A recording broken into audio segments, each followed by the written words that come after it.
Hello everyone, welcome back to our channel. ఈ ఎండలకి మనకి పెసరపప్పుతో పప్పుచారు చేసుకుంటే చాలా హెల్దీ అండ్ చాలా చలవ చేస్తుంది. సో ఈ పెసరపప్పుతో చేసుకున్న పప్పుచారు ప్రాసెస్ ఏంటి, ఎలా చేసుకోవాలనేది ఇప్పుడు చూసేద్దాం. ముందుగా స్టవ్ ఆన్ చేసేసుకొని ఒక ప్యాన్ పెట్టేసుకోవాలి.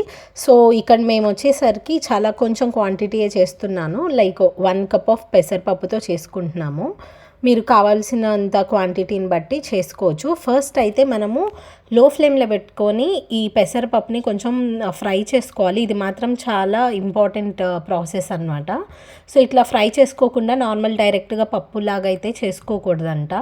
ఇట్లా ఫ్రై చేసుకుంటే మంచిది కాబట్టి లో ఫ్లేమ్లో పెట్టుకొని కొంచెం కలర్ చేంజ్ అయ్యే వరకు ఇట్లా మంచిగా కలుపుకుంటూ వేయించుకుంటూ ఉండాలి.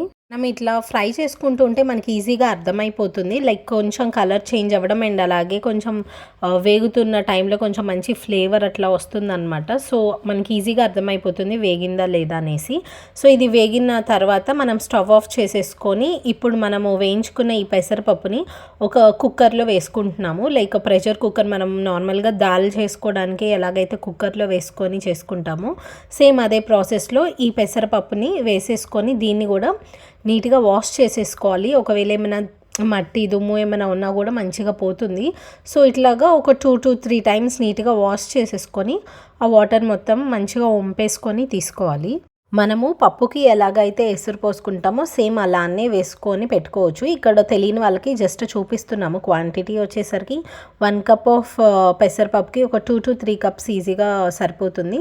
ఒకవేళ కొంచెం ఎక్కువ వేసుకున్నా పర్వాలేదు, ఎందుకంటే మనం ఎలాగో పప్పుచారు చేసుకుంటాం కాబట్టి దాంట్లోకి కూడా యూస్ చేసుకోవచ్చు ఒకవేళ వాటర్ ఎక్కువైంది అనిపిస్తే. అండ్ అలాగే దీంట్లోకి కొంచెం ఒక 1 స్పూన్ నూనె వేసుకుంటున్నాము. అలా చేస్తే ఏంటంటే మనకి పప్పు ఉడికే టైంలో విజిల్స్ వచ్చినప్పుడు మొత్తం కిచెన్ మొత్తం అవ్వకుండా మంచిగా ఉంటుందన్నమాట. సో అందుకని చెప్పేసి కొంచెం ఆయిల్ అయితే వేసుకోవాలి. అండ్ మీడియం టు లో ఫ్లేమ్లో పెట్టుకొని ఒక 2 to 3 విజిల్స్ వస్తే మనకి ఈజీగా కుక్ అయిపోతుంది, ఎందుకంటే పెసరపప్పు చాలా ఫాస్ట్గా కుక్ అయిపోతుంది అనమాట. సో జస్ట్ ఒక 2 విజిల్స్ అయితే మ్యాక్సిమం సరిపోతుంది, ఎందుకంటే మనం తర్వాత పప్పుచారులో కావాల్సిన టొమాటోస్ అండ్ ఆనియన్స్ అవి కూడా వేసుకొని మళ్ళీ కూడా ప్రెషర్ పెట్టుకుంటాం అనమాట.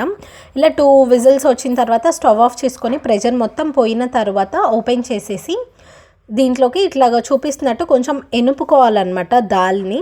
సో పప్పుని ఇట్లా ఎనిపేసేసుకోవాలి. ఒకవేళ మీకు ఇట్లా కుక్ అయిన తర్వాత వాటర్ కంటెంట్ ఎక్కువ ఉంది అనిపిస్తే ఒక గ్లాస్లోకి అలా సపరేట్గా వంపేసుకోండి. వంపేసుకున్న తర్వాత ఇలా కల్లుప్పు అండ్ అలాగే కొంచెం పసుపు వేసేసుకొని ఎనిపేసుకోవచ్చు. ఒకవేళ వాటర్ ఏం లేదు అనుకుంటే నార్మల్గా ఇలా డైరెక్ట్గా అయినా కల్లుప్పు అండ్ అలాగే పసుపు వేసేసుకొని కొంచెం మ్యాష్ చేసేసుకోవాలన్నమాట. పప్పు ఎట్లయితే చేసుకుంటాం అలాగా కొంచెం ఎనుపుకుంటే సరిపోతుంది.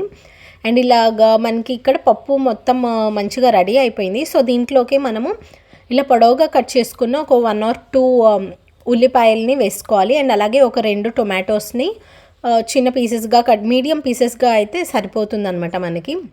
అండ్ అలాగే ఒక 2 చిల్లీస్ని ఇలా పొడవుగా కట్ చేసేసుకొని పెట్టుకున్నాము.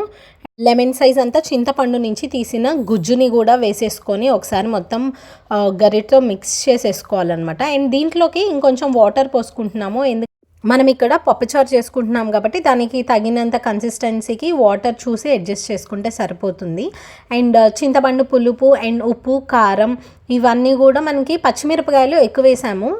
సో ఇక్కడ చూసుకొని యాడ్ చేసుకోండి ఒకవేళ మీకు అవసరమైతే కారం. మేమైతే ఇక్కడ ఏమీ యాడ్ చేయలేదన్నమాట. వాటర్ వచ్చేసరికి మనకి కావాల్సినంత కన్సిస్టెన్సీని చెక్ చేసుకుంటూ ఇలా వేసుకొని మిక్స్ చేసుకోవాలి. మీరు కావాలి అనుకుంటే ఒకవేళ విజిల్ పెట్టాలి అనుకుంటే జస్ట్ ఒక విజిల్ అయితే సరిపోతుందన్నమాట, ఎందుకంటే మనకి జస్ట్ టొమాటోస్ అండ్ ఆనియన్సే కాబట్టి. లేదు అంటే ఇలా చూపిస్తున్నట్టు ఒక 5 to 10 minutes వరకు ఇట్లా మంచిగా ఉడికించుకున్నా కానీ మనకి బాగుంటుంది టేస్ట్. ఒకవేళ టైం లేదు అనుకుంటే జస్ట్ ఒక విజిల్ పెట్టేసుకుంటే కూడా సరిపోతుంది. బట్ ఈ స్టేజ్లో ఒకసారి ఉప్పు కారం అవన్నీ కూడా జస్ట్ చెక్ చేసుకోండి.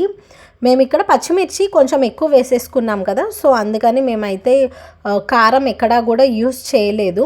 అండ్ మనకి ఈ పప్పుచారు అనేది బాయిల్ అవుతున్న టైంలోనే పక్కన సైడ్లో మనము పోపుకు కూడా రెడీ చేసేసుకోవచ్చు అనమాట. ఇక్కడ ఫైనల్గా కొంచెం కొత్తిమీర వేసుకొని ఒకసారి మిక్స్ చేసుకుంటున్నాము.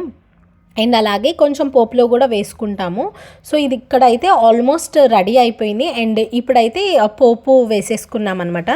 జస్ట్ వెల్లుల్లిపాయలు, ఎండుమిరపకాయలు, కరివేపాకు, జీలకర్ర, ఆవాలు వేసాము. అండ్ పచ్చిశనగపప్పు అవి ఏం వేసుకోలేదనమాట, ఎందుకంటే పప్పుచారులో ఆల్రెడీ కొంచెం మెత్తగా అయిపోతాయి కదా.